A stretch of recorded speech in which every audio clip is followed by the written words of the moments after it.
Découvrez un extrait exclusif de ce livre audio et profitez d'un essai gratuit sur Audible via le lien dans la description. Chose en longueur. Et ça n'avait pas été une mince affaire de dénicher une maison à distance raisonnable du campus.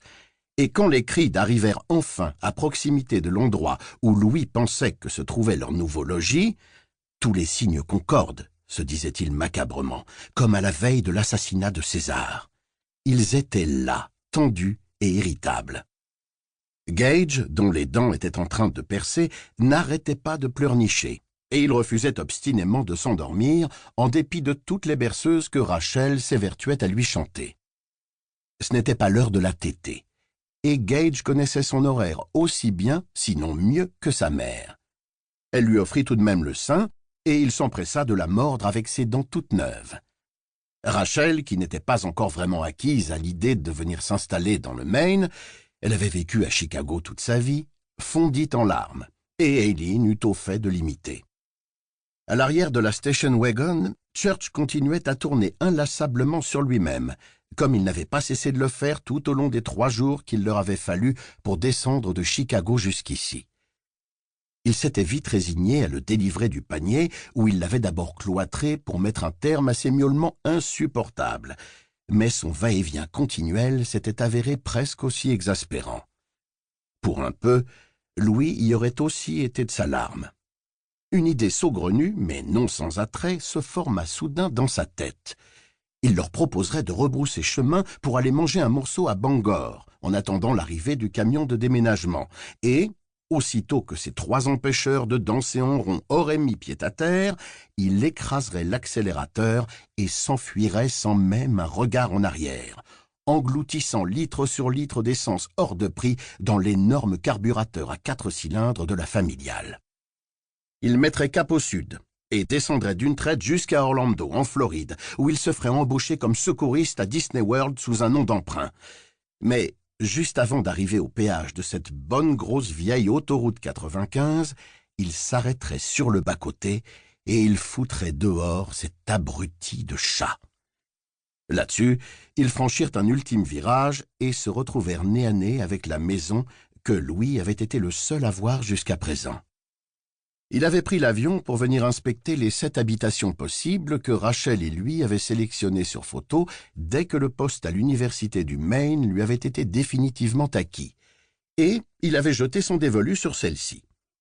C'était une grande baraque ancienne, de style colonial, mais comme le revêtement extérieur en bois venait d'être refait et isolé de neuf, les frais de chauffage, quoique encore assez monstrueux, ne seraient tout de même pas au-dessus de leurs moyens. La maison comportait 3 grandes pièces au rez-de-chaussée, 4 chambres à l'étage et une remise longue et basse que l'on pouvait envisager de convertir ultérieurement pour y installer des chambres supplémentaires.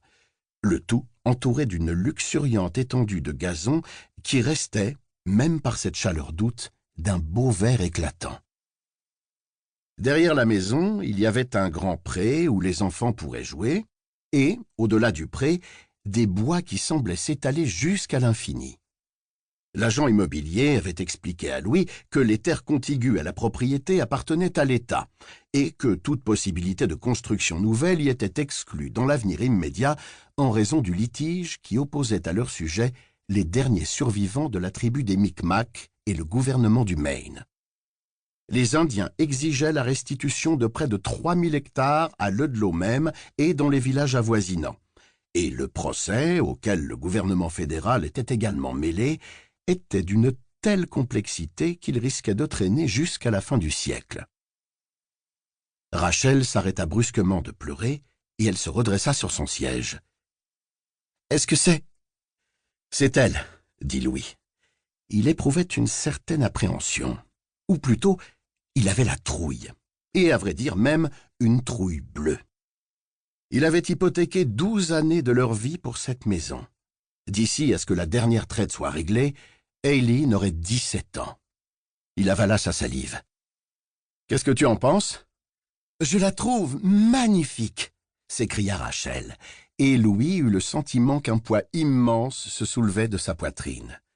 Il voyait bien qu'elle disait cela sérieusement, à la manière dont elle regardait la maison, tandis qu'il s'engageait dans l'allée bitumée qui contournait le bâtiment pour aboutir à l'entrée de la remise.